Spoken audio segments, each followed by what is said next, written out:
20 April আমাদের তদন্ত সংস্থা এই মামলাটির তদন্ত সমাপ্ত করে 8 জনের বিরুদ্ধে তদন্ত রিপোর্ট দাখিল করেছেন। আজকে সেই মামলাটির নির্ধারিত তারিখ ছিল, আজকে তারিখ ছিল তদন্ত রিপোর্ট দাখিলের জন্য, কিন্তু আজকের তারিখের আগেই 2 দিন আগেই তদন্ত রিপোর্ট চিফ প্রসিকিউটর অফিসে দাখিল করা হয়েছে।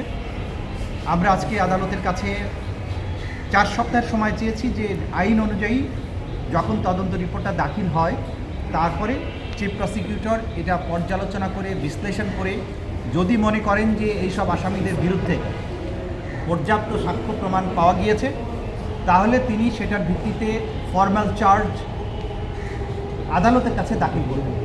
যদি চিফ প্রসিকিউটর মনে করেন যে যথাযথভাবে তদন্ত হয়নি বা এইসব আসামিদের বিরুদ্ধে যথাযথ সাক্ষ্য প্রমাণ নেই, তাহলে প্রয়োজন হলে তিনি পুনরায় তদন্তে পাঠাতে পারেন।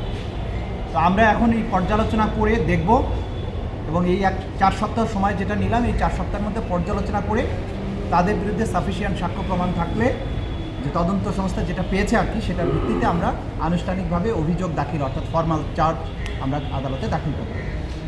পরবর্তী তারিখ কতই মে? 25শে মে পরবর্তী তারিখ ধার্য করা হয়েছে। আমরা আশা করছি তার আগেই আনুষ্ঠানিক অভিযোগ অর্থাৎ ফর্মাল চার্জ আমরা আদালতে দাখিল করতে সক্ষম হব।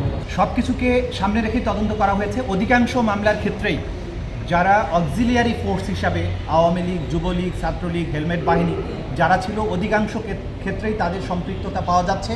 তাদেরকেও সম্পৃক্ত করে তদন্ত রিপোর্ট দাখিলের প্রক্রিয়াও চলমান আছে।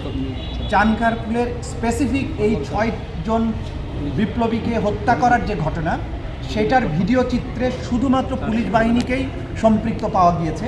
সে কারণেই এই মামলাতে 8 জন পুলিশের বিরুদ্ধে তদন্ত রিপোর্ট দাখিল হয়েছে।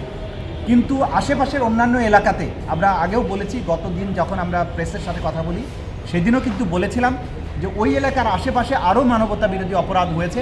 সেখানে যারা লোকাল আওয়ামী লীগ, যুবলীগ যারা সম্পৃক্ত ছিল তাদের ব্যাপারে তদন্ত অব্যাহত আছে এবং তাদের সম্পৃক্ততা পাওয়া গেলে তাদের বিরুদ্ধে চার্জশিট দাখিল হবে। এবং বাকি যে সমস্ত ঘটনা আছে অধিকাংশের ক্ষেত্রেই কিন্তু তাদের সম্পৃক্ততাগুলো তদন্ত সংস্থা পাচ্ছে। সেগুলো ভিডিও এভিডেন্সের মাধ্যমে, বিশেষ করে যেগুলো পাওয়া যাচ্ছে সেগুলোর ব্যাপারে সম্পৃক্ত করে তদন্ত রিপোর্ট দাখিলের প্রক্রিয়া চলমান আছে।